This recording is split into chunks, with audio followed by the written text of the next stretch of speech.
Hi, couple for you here. First, Mosquito Yard, the outpost just south of Amanaki Town. I always forget what it's called. I think it's Amanaki Town. Anyway, the main place where you start off. This one I actually took pretty easily. I was sneaking around and I tagged that sniper. And there's two sets of two guards in there, and I haven't got the skill yet to do a double takedown. And I think if I did, this would be an absolute cakewalk. But instead, I saw that tiger pen and shot it, and now the tiger's going out, and there's five guys in there, but they drop pretty quickly, and you'll get a bit of a close-up on the tiger causing carnage very shortly. It's kind of awesome. There he goes up to the sniper. And then he comes down here and gets this other guy. Tigers can take such a beating. So I guess in some ways it's good that they can suck up bullets, well, animals in general, because if they couldn't, I guess the guards would absolutely rip them apart as well.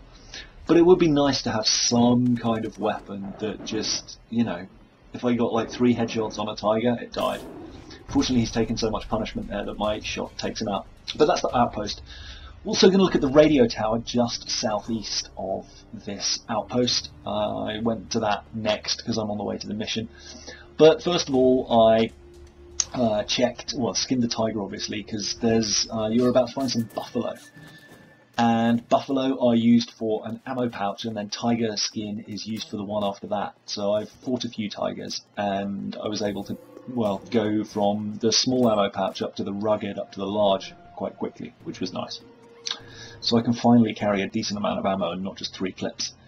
But that's the radio tower I'm going to, and you'll see buffalo in the middle there. We'll call that again in a minute, but that was Mosquito Yard. And then heading southeast to the radio tower, just northeast of those goats, is where we're going next. And this one's actually not too bad. I just kind of ran along the road. I didn't meet any resistance. But when I'm climbing radio towers, I tend to stay crouched, just because I've had dudes turn up in cars a bunch, and if you're running around making noise and slamming your feet, they will look up and start shooting at you, and that can be a pain. I've been killed more than once climbing a radio tower by people on the ground, and it's just, ugh. And the checkpoints on this are frustrating, and I always forget to save. And running halfway back across the map is never fun. And what with the crashes and everything, it's just tempting fate. Anyway, up here, we find some loot, and then the fuse box.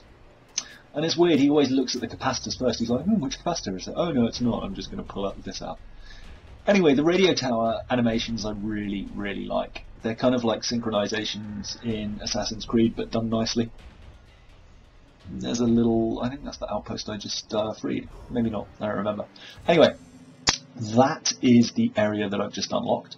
Oh yeah, no, look, it must have been the one at the south. And there's a really nice view. There are the buffalo there as well, if you need them. And there are some goats just to the south, and I guess those are boars looking left. So pigs look right and boars look left on the mini-map. The view is really incredible. I always like to take a bit of time when I'm high up in any video game, just looking around at what the developers have done. And look, there's a plume of smoke which indicates an outpost out there in that bay. So we'll be getting to that later. And then I'm going to take the zip line down because a supply mission opened up. And I really like these supply drop missions. The quad bikes are just ridiculous fun. They kind of bounce around and they're really hard to crash. Unlike the cars, there are some goats. Anyway, here's the supply drop mission. I'll play it at double speed, $225 and 250 XP, and I'll slow it down for the really good bits. I just unlocked the Predator pack and the Hunter pack, and you'll see there's a white tiger. We're in Tigerville here. I ride into this tiger, blam! But I don't even kill it. Like, that thing is still going. Tigers are mean. Then up here there's a bit of a roadblock, or there's 2 guys standing on the road here, and I clip one. And I only get 10 experience, which sort of disappointed me. You'll see here I slow it down now. And I clip this guy. Kabloom! But 10 experience, I was hoping like if you drive someone over you'd get, I don't know, at least 2 times experience, if not more. That's not the way. Well, it is the way, but I missed the turning. But you can completely go around there. But time is running out now. Fortunately, there is the checkpoint, so I handbrake turn. And I realised I had 4 skill points to suspend. I'd kind of been holding off because I'm saving for the double assassination, but I haven't unlocked it yet. So I think I'm going to go and progress the story a little bit until I unlock that section of the skill tree. because I think that being able to get 2 kills simultaneously is really going to speed things up, especially because you can just chuck a rock and distract people. But I'm going to go have a little poke around this town too. But I'll just show you what skills I've got and what's available. So in the Heron, I've got takedown, obviously, and cooking, and jump takedown. And I think now I'm going to take aimed reload is interesting because my sniper rifle is slow to reload, so that might be useful. So I think I took hip shooter because I'm going to head that way on that tree. Then in the Shark, I ended up taking first aid. Was it that? Oh no, adrenaline, I think, because I did quite a lot of falling. And then running reload as well, just because it's something to take and I quite often find myself running. Oh no, so I took improved first aid, and I've still got 1 point to spend, so I'll go unlock some more story and see where I get to. But anyway, hope that was interesting. Let me know in the comments. Speak to you soon. Lots of love. Bye!